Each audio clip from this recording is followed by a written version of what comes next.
Ashley Adams here at the INTERBELT NITE CLUB in Akron, Ohio. Tonight we have the fabulous Miss Chad Michaels with us from RuPaul's Drag Race Season 4. How you doing tonight, Chad? I am feeling fantastic and very happy to be here, baby. Fabulous. Well, have you ever been in Ohio before? I have. Ohio's been very, very good to me.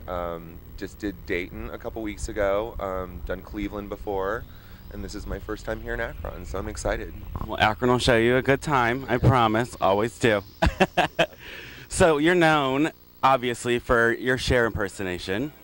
It's not just RuPaul, ladies and gentlemen, not just RuPaul. She was famous before. No, but we love RuPaul. I don't know if I was famous, but She was famous. So you have worked in Vegas before, right? Yes, correct. And in Vegas, what did you do? Vegas, I was at La Cage in the late 90s. I worked with Frank Marino at the Riviera, and it was really fun. You know, it was a rough gig. You know, we did 14 shows a week, 6 nights a week, so there wasn't a lot of free time. Got in a lot of trouble there in Las Vegas. So I lasted about a year and a half and ran out of Vegas with my hands over my head screaming into the night. And I never returned. Oh. Oh, well, you know, we'll have that. Oh, and since you do Cher, I heard you have worked with Cher before, is that correct? I got to do a benefit show with Cher in 2003 for the music producer David Foster, and I had a friend in common with Cher at the time. And believe it or not, guys, she still gets stage fright, so she wanted someone to come down and break the ice for her. So my friend suggested that I come down and do her before she came out and did her.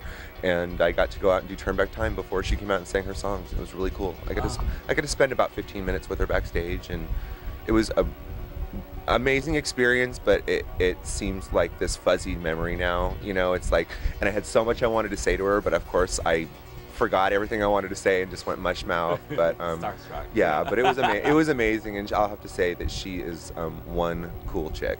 Yeah, she really is. She's fabulous, and she looks great. She's still timeless. Yes. All right.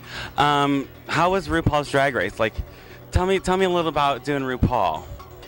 You know, RuPaul's Drag Race was the most incredible experience I've ever had in my life. It was fun. It was, believe it or not, at 40 years old, a growing experience. I really found out a lot more about myself, put myself to the test. I kind of saw what I could handle, and I can handle a lot. I found out because it's a lot. It's no joke, and it's very real. And anybody who thinks that it's a setup or, you know, that it's this or that, it's not. It's totally real, and it's a grind, but it was such a labor of love, and such, you know, I feel like RuPaul has broken off a piece of his fame and offered it to us, and given us a platform and a voice and an opportunity, and I'm grateful, and I would do it again. I really would. Fabulous. Girl, I would love to do it. Well, you RuPaul, you out there? Hey, girl. No, anything, girl? I got to do it. Or we'll get these guys to do it for me.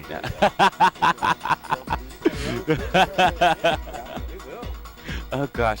And you're from California. What part of California? San Diego, California. Yeah, born and raised. San Diego's fabulous. You guys have perfect weather. We have perfect weather. The only problem with California, it's kind of like a bowl of cereal. If you're not a fruit, you're a flake. So I'm one of those. Maybe all of them. I don't know. Well, I'm probably a little of both mixed all into one. Depends on what night you catch me. So here you have a boyfriend. What's his name? What's he do? How long you been together? Yeah, my boyfriend's name, well, he's my partner. His name is Adam McGee, and he was kind of like the 13th girl on RuPaul's Drag Race. If you remember, we got to share a Skype phone call, and he's actually kind of gleamed his own little bit of fame off the show. He's a designer, and he does a lot of my costumes for me, a lot of my clothes, but he also is doing something really wonderful with his life, which is raising his nephew.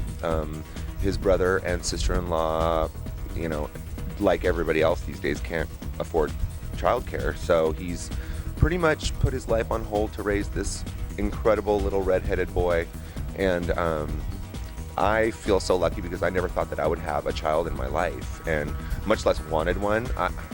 I'm sold. Honey, I'm already setting up a trust fund for this kid, so it has been a wonderful. And so that's what he does, and he makes a lot of costumes for the girls in my show, The Dream Girls Review out in California. He does costumes for Delta Work and Morgan Michaels, and just lots of various queens on the West Coast. So. You have a lot of queens out there, that is for sure. We do. And your costume. And they're all migrating. They're all migrating to LA looking for a better life. And yeah. Oh, don't they all? Yeah. No. That's where everybody goes. Hollywood, honey, Hollywood. So here at the INTERBELT tonight, it's going to be a great show. We're going to be fabulous. We're going to show you a good time. We're working with Erica Narell tonight here. The legendary Erica Narell. She's fabulous. She's been here all weekend. She's fabulous. And myself, I'm so excited to work with you. I can't wait. I'm so excited to hear you're so nice. Such a nice person. Fabulous backstage, guys. So fabulous.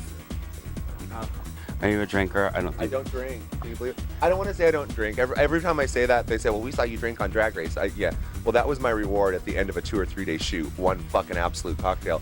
I will occasionally have a glass of wine, but, you know, when I'm working, I need to be on my toes. And, you know, I'm out representing RuPaul and RuPaul's Drag Race, and I, you know, intend on doing it to the very best of my abilities. And, yeah, Ru's a role model, and I really would like to be that as well. That's fabulous.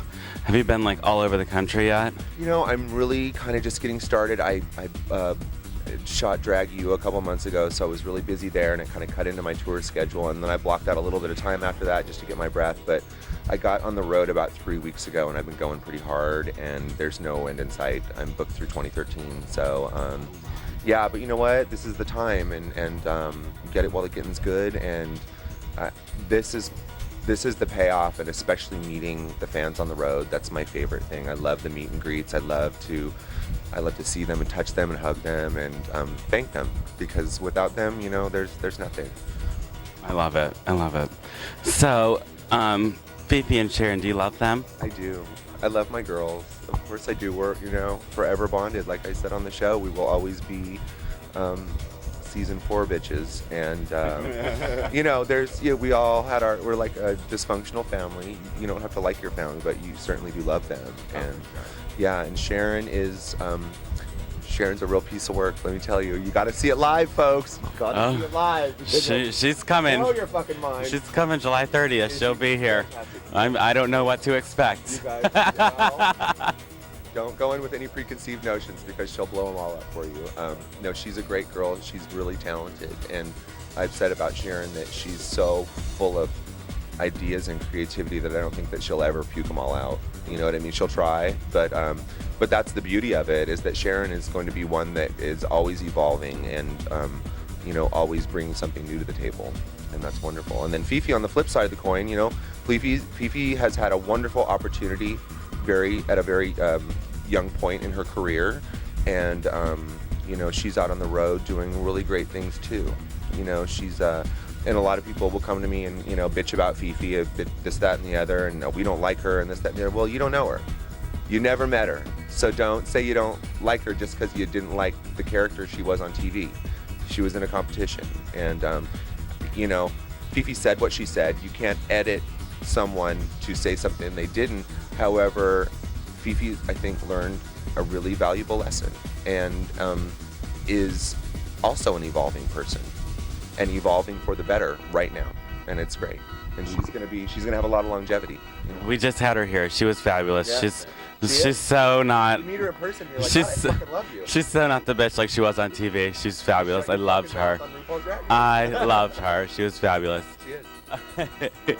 Once again, boys and girls, ladies and gentlemen, this is Ashley Adams here with Chad Michaels, NG from Vision Video. We can't wait to see you. Get down to the INTERBELT in Akron. We have a fabulous time here all the time. Thank you so much, Chad, for coming. It's fabulous to finally meet you. All right, thanks, guys. We'll see you later.